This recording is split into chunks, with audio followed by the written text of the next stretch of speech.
Hello friends. कैसे हैं आप सब? Hope you all are doing great and well. मेरा नाम है Danish Siddiqui. I am advocate by profession and I welcome you all to my channel D let's legal. आज की हम लोगों की टॉपिक है एक्सटॉर्शन।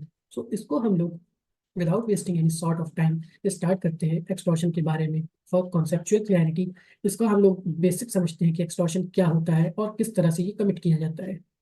चलिए शुरू करते हैं। Section 383 that is extortion. इसकी बेयर लैंग्वेज की हम लोग रीडिंग करते हैं। whoever intentionally puts any person in fear of any injury। यहाँ पे देखिए इंजरी आप लोगों को समझना है हम लोगों को कि इंजरी क्या है। तो इंजरी जब भी हम लोग पढ़ेंगे तो हम लोग रिफर करेंगे सेक्शन 44 ऑफ आईपीसी। तो वहां पे इंजरी जो टर्म है वो डिनोट करता है बॉडी, माइंड, रेपुटेशन और property. Anything illegally cause to any person in body, mind, reputation और प्रॉपर्टी। तो कभी भी इंजरी टर्म आएगा तो ये चार चीजें हम लोगों को ध्यान में रखना है। ये इंजरी चार जगह कॉज हो सकती है, बॉडी में भी होती है, माइंड में भी होती है, रेपुटेशन में भी होती है, प्रॉपर्टी में भी होती है। टू दैट पर्सन मतलब जिसको फियर में रखा गया हो उस पर्सन को, और टू एनी अदर मतलब कि किसी और शख्स को जिसमें कि वो इंटरेस्टेड हो। फॉर एग्जाम्पल मान लीजिए कि ए है, ए का जो है बच्चा है बी, तो उसको जो है फियर ऑफ इंजरी में रखा गया है। And thereby dishonestly induces the person so put in fear to deliver. ऐसा मतलब इंड्यूस किया गया उसको डिसऑनेस्टली। फॉर एग्जाम्पल कि तुम ये काम कर दो, नहीं तो हम ये कर देंगे, इंजरी पहुंचा देंगे तुमको। फॉर एग्जाम्पल वैसे हमने गन ले लिया, गन लेके जो है उसके सामने करके लोडेड पिस्टल कहा कि पैसे मुझको दे दो, नहीं तो जो है हम तुमको अभी जान से मार देंगे। तो ये एक तरह का क्या हुआ, एक्सटॉर्शन हो गया। ठीक है। Put in fear to deliver any person, any property, person या फिर प्रॉपर्टी या फिर वैल्यूएबल सिक्योरिटी और एनीथिंग साइंड और sealed which may be converted into a valuable security commits extortion। For example signed और सील्ड हम लोग समझते हैं, वैल्यूएबल सिक्योरिटी लाइकवाइज कि मैंने कहा कि तुम अपने जमीन के कागजात हमें दे दो, वो क्या है, वैल्यूएबल सिक्योरिटी है। या फिर एक कोई है आपका, कोई एक ब्लैंक पेपर है, उस पर हमने उसकी साइन करा ली या फिर उससे सील मरवा ली, फिर वो जैसे वो हुआ फिर वो कन्वर्ट हो गया, साइन और सील होने के बाद कन्वर्ट हो गया वैल्यूएबल सिक्योरिटी में बन गया।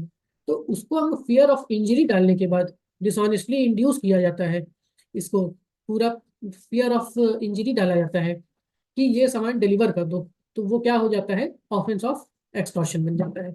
तो यहाँ पे द पॉइंट ऑफ डिफरेंस जो है क्या है, एक्सटॉर्शन और थेफ्ट में। थेफ्ट में जो है, जो मूविंग रहती है वो एक्यूज खुद करता है, और एक्सटॉर्शन में जो मूविंग है वो विक्टिम से करवाता है। इसमें डिफरेंस क्या है एक्सटॉर्शन और थेफ्ट में, यही डिफरेंस है मेजर, यही एक पॉइंट का मेजर डिफरेंस है इन दोनों में, एक्सटॉर्शन और थेफ्ट में। बाकी है ऐसे और भी, बट समझने के पर्पज से ये डिफरेंस मैंने बताया। तो आप लोगों को उम्मीद करता हूँ कि ये बहुत हद तक समझ में आया हो। और इसको पढ़ते हैं, ये इंजरी वर्ड बस आप लोग याद रखिएगा, injury plus fear of injury plus delivery. यहाँ पे डिलीवरी होना मस्ट है। ठीक है, बहुत सबसे इंपॉर्टेंट है, डिलीवरी जब होगी तभी एक्सटॉर्शन कमिट होगा। विदाउट डिलीवरी एक्सटॉर्शन नहीं माना जाएगा। फियर ऑफ इंजरी रहेगा और डिलीवरी रहेगा तो वो एक्सटॉर्शन बन जाएगा। और इंजरी हम लोग को समझना है, इंजरी कभी भी आएगी, बॉडी, माइंड, रेपुटेशन, प्रॉपर्टी, ये हम लोगों को याद करना है। अब इसका इलस्ट्रेशन पढ़ते हैं तो और अच्छे से क्लियर हो जाएगा। पहला इलस्ट्रेशन जो है, ये देखिए इंजरी के ही ये चार, आपका इलस्ट्रेशन जो है चार चीजें यहाँ पे इंजरी को ही बताता है। तो पहला जो है वो रेपुटेशन की बात करता है, इंजरी ऑफ रेपुटेशन। तो पढ़ते हैं, A threatens to publish a defamatory libel concerning Z unless Z gives him money. Reputation, defamation क्या होता है, रेपुटेशन को टार्निश करना, रेपुटेशन को खराब करना। तो ये जो है थ्रेट करता है इसको, जेड को, कि हम तुम्हारे खिलाफ एक थ्रेट वो पब्लिश करेंगे, डेफेमेटरी लिबल करेंगे। तो यहाँ पे हार्म होगा, क्या हार्म कॉज होगा, उसकी रेपुटेशन को। तो एक तरह से इंजरी टू रेपुटेशन हो गई। तो फर्स्ट ये आपका हो गया, यहाँ पे आपका फर्स्ट इलस्ट्रेशन हो गया जो कि रेपुटेशन से डील करता है। ही दस इंड्यूसेस जेड, इंड्यूस किया जेड को, मजबूर किया कि ऐसा करो नहीं तो हम ऐसा कर देंगे, भाई ये हम पब्लिश कर देंगे डेफिमेटरी लिबल तुम्हारे खिलाफ, तो हार्म हो जाएगी तुम्हारी इंजरी को। ठीक है, तुम्हारी रेपुटेशन को हार्म हो जाएगी अगर तुम ऐसा नहीं करोगे तो यहाँ पे क्या किया, एक्सटॉर्शन किया। ठीक है, होप सो आप लोगों को समझ में आया होगा। फिर आगे बढ़ते हैं। एक चीज और इम्पोर्टेंट है यहाँ पे कि जो एक्सटॉर्शन है वो होता है मूवेबल और इमूवेबल प्रॉपर्टी दोनों का होता है। थेफ्ट सिर्फ मूवेबल प्रॉपर्टी का होता है, extortion can be of movable as well as immovable property. Second पढ़ते हैं, ये देखिए, ये सेकेंडली जो है ये इंजरी प्रॉपर्टी वाली इंजरी को डिनोट करता है। Body mind reputation property, reputation पढ़ लिया, ये property. A threaten Z that he will keep जेड्स child in wrongful confinement unless Z will sign and deliver to A a promissory note binding Z to pay certain monies to A. Z signs the and delivers the note. A has committed extortion. यहाँ पे क्या कह रहा है, वहाँ आपका कह रहा है कि ये पर्टिकुलर प्रॉपर्टी हमको साइन करके दे दो, उसके बच्चे को थ्रेट करके कि हमको ये रॉन्गफुल कन्फाइनमेंट में रखे, ये प्रोमिसरी नोट साइन करके हमको ये डिलीवर कर दो सर्टेन चीजें, तो हम तुम्हारे बच्चे को वो कर देंगे, छोड़ देंगे। तो यहाँ पे जेड जो है साइन करता है और डिलीवर कर देता है, तो यहाँ पे क्या हो गया आपका, इंजरी टू प्रॉपर्टी यहाँ पे हो गई। सेकेंड ये हो गया। फिर आपका आता है ये वाला illustration, A threatens to send club men to plough up जेड्स field unless Z will sign and deliver to B a bond binding Z under a penalty to deliver certain produce to B and thereby induces Z to sign and deliver bond. A has committed extortion. यहाँ पे क्या हो रहा है, उसके दिमाग में ऐसा डाल रहा है, थ्रेट कर रहा है कि हम यहाँ तुम बंदे लोगों को भेजेंगे ऐसा करने के लिए, अगर तुम ये नहीं किए तो उसके माइंड में जो है एक तरह का फियर ला रहा है कि हम ऐसा कर देंगे अगर तुम ऐसा नहीं किए, हम हट्टे कट्टे जो है बंदे भेजेंगे तुमसे हल जुतवाने के लिए अगर तुम ऐसा नहीं किए। तो यहाँ पे फियर हो रहा है, फियर ऑफ इंजरी हो रहा है। किस तरह की इंजरी, माइंड में हो रहा है यहाँ पे इंजरी। तो ये आपका रेपुटेशन प्रॉपर्टी माइंड। अब बॉडी वाले पे आते हैं। A by putting Z in fear of grievous hurt dishonestly induces Z to sign और फिक्स हिज सील और blank paper and deliver it to A. Z signs and deliver the paper. Here, as the paper so signed may be converted into a valuable security, A has committed extortion.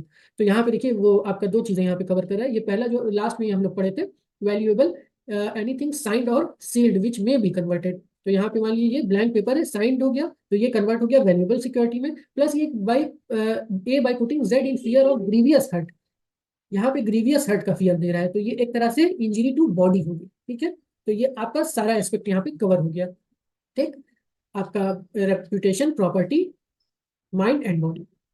Hope I am clear on this. आप लोगों को काफी एक अच्छी basic clarity मिली होगी कि extortion इन actual होता क्या। अब इसकी पनिशमेंट जान लेते हैं। एक चीज और यहाँ पे रहती है, इसको हम लोग पढ़ेंगे नए वाले भारतीय न्याय संहिता में अंडर सेक्शन 308 ऑफ BNS 2023।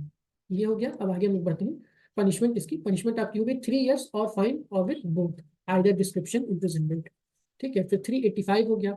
385 देखिए कह रहा है putting person in fear of injury in order to commit extortion. अब यहाँ पे जो है एक्सटॉर्शन करने के लिए किसी को इंजरी का फियर देना, इंजरी किसी भी तरह की हो सकती है। वही चार आपकी बॉडी माइंड रेपुटेशन प्रॉपर्टी, तो जहां भी ये इंजरी वर्ड आएगा हम लोग वो समझेंगे, बॉडी माइंड रेपुटेशन और प्रॉपर्टी। तो एक्सटॉर्शन करने के लिए इस तरह की फियर ऑफ इंजरी में देना, इंजरी लाना, तो वहां पे क्या पनिशमेंट हो जाएगी, 2 साल हो जाएगी और फाइन हो जाएगी। फिर थर्ड आता है, यहाँ पे आपका देखिए स्पेसिफिकली 385 में इंजरी की बात हो रही थी, यहाँ पे स्पेसिफिकली हो रही बात कि फियर ऑफ डेथ यहाँ पे आ रहा है और ग्रीवियस हर्ट आ रहा है। नॉर्मल इंजरी से ज्यादा यहाँ पे हो रहा है ग्रीवियस हर्ट और फियर ऑफ डेथ। तो एक्सटॉर्शन करना किसी को डेथ या ग्रीवियस हर्ट की इंजरी में डालकर, समझे, वहां पे स्पेसिफिकली बस इंजरी था, यहाँ पे डेथ और ग्रीवियस हर्ट। तो यहाँ पे देखिए फाइन भी बढ़ जा रही है, 10 years प्लस फाइन हो जा रही है। फिर आपका सेक्शन 389 आता है, पुटिंग पर्सन इन फियर और acquisition of offence in order to commit extortion. For example आपने सुना होगा कि कहता है, लोग कहते हैं कि तुम इतना हमको पैसा दे दो, नहीं तो हम तुम्हारे ऊपर झूठा केस लगा देंगे। फॉर एग्जाम्पल कोई एक पुलिस वाला ही है, कहता है कि हमको इतना पैसा दो नहीं तो झूठा तुम्हारे ऊपर केस डाल देंगे, FIR दर्ज कर देंगे। तो ये आपका 389 हो गया। इसकी भी पनिशमेंट आई थिंक 10 years की है, आप लोग देख लीजिएगा। तो ये था हम लोग का आज का सेशन। तो मेरा अगर समझाया हो आप लोगों को, थोड़ा भी इंफॉर्मेटिव इंटरेक्टिव लगता हो, तो इसको प्लीज़ अपने लोगों में, अपने दोस्तों में इसको शेयर करिए जो कि लॉ फील्ड से जुड़ा हो। बहुत मेहनत लगती है कंटेंट बनाने में, समझने में, समझाने में।